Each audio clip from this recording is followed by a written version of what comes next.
Okay, hello. Magluto na naman tayo ng ating pananghalian. Okay? Ang lutuan natin ngayon ay chicken plus okra. Oh, alam mo yun? Masarap yun. May chicken ka na, may okra ka pa. Pero ang tanong, paano lulutuin yun? Pwede ba yun paghaluin? Samahan niyo ako, panoorin natin. Siyempre, maghiwa tayo ng mga sibuyas. Hindi mawawala ito. Ito ang meron pampalasa ng ating mga niluluto ang sibuyas. Hindi lang ito pampalasa, kundi maganda rin ito sa katawan. Dahil ito po ay isang antibiotic. Ito ay nagpapagaling sa ating mga karamdaman, lalo na sa mga ubo. At naglilinis din ito sa ating mga sikmura. Lalo na pag umiinom ka nito ng nilaga sa pagising sa umaga. Maganda ito siya sa sikmura.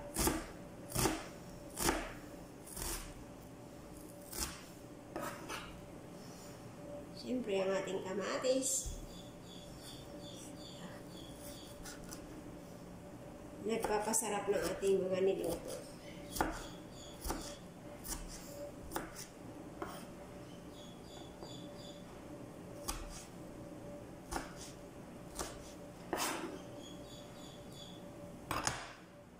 Yan, mag-umpisa na tayo pagluluto. Siyempre, isahin natin ng ating ricado. Ay, di tayo ng mantika.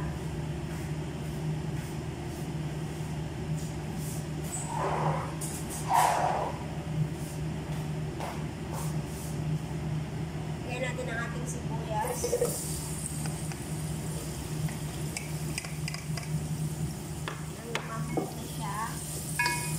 Lambutin natin. Pag magluto kayo, ang secret para lumasa talaga, yung sibuyas medyo sunog-sunog din. Yung talagang luto na siya. Kasi pag hindi pa siya luto, yung lasa niya hindi lumalabas. Wala pa rin siyang lasa. Kailangan lumambot siya. Yung luto na talaga. Ayan, pag medyo nag-brown na siya, mabangong na siya, ibig sabihin, luto na siya. Ngayon, idagdag natin ang ating kamatis. Ganun din ang gawin natin. Pag nagluluto tayo, nalagyan natin ang kamatis, kailangan palutuin natin yung kamatis bago ilagay natin ang susunod na ingredients.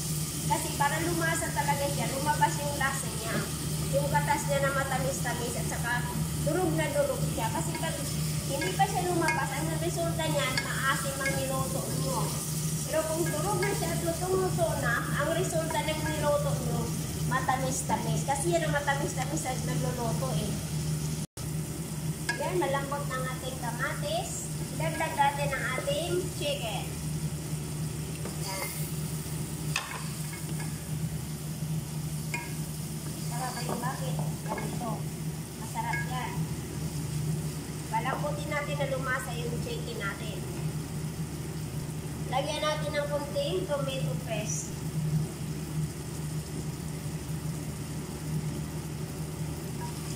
Okay.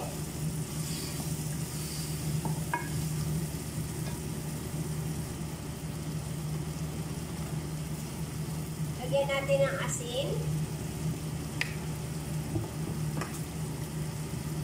Tsaka paminta. Okay. Yan. Yan lang ang lasa niya. Yan lang ang ingredients ko. Okay? Yan lang. Hindi lang. Pero masarap. Lagyan natin ng ininit na tubig nang lumambot ang ating chicken. Tatamtaman lang na tubig kung gusto nyo. Marami, okay, no problem. Tapos takpan natin. Pinapalambot natin ang ating chicken. Ang ating okra, linisan naman natin. Ganito ang okra sa Middle East, maliliit. Kita mo. See? Kung sa atin sa Pilipinas ganyan, dito ganyan. Pero masarap siya, malambot. Ganito ang okra dito sa Middle East. Kung sa atin kumakain tayo kasama yung tangkay, dito ay tinatanggal yan. Tinatanggal namin ng tangkay. chicken natin ay malambot na. Okay? Idagdag natin ang ating okra. May sabaw yan ha, may sabaw. Okay. Hintayin naman natin na lumambot ang ating okra. Okay? Alam nyo, luto na ang ating chicken with okra. Tingnan nyo. Ang sabaw niya ay malapot. At saka ang sarap talaga niya. Tingnan nyo, tikman nyo. Hindi naman kayo. Ang sarap niya talaga. Kasi, yung okra, di ba malapot siya? Yun, ganyan.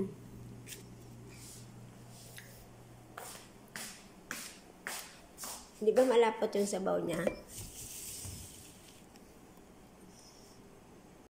Yan. Di ba malapot yung sabaw ng okra? Ayan, tingnan mo. Masarap siya talaga. Sabi ko sa inyo. Try natin. Sarap. Lagyan natin sa kanin. Masarap to pag ilagay sa kanin. I-try nyo pagluto. May okra naman dyan kahit saan. Ang nakikita nyo na ingredients yun lang. Kung gusto nyo lagyan pa ng iba, nasa inyo. Basta sa akin yun lang ang ingredients ko. Masarap siya. Malasa. Diba?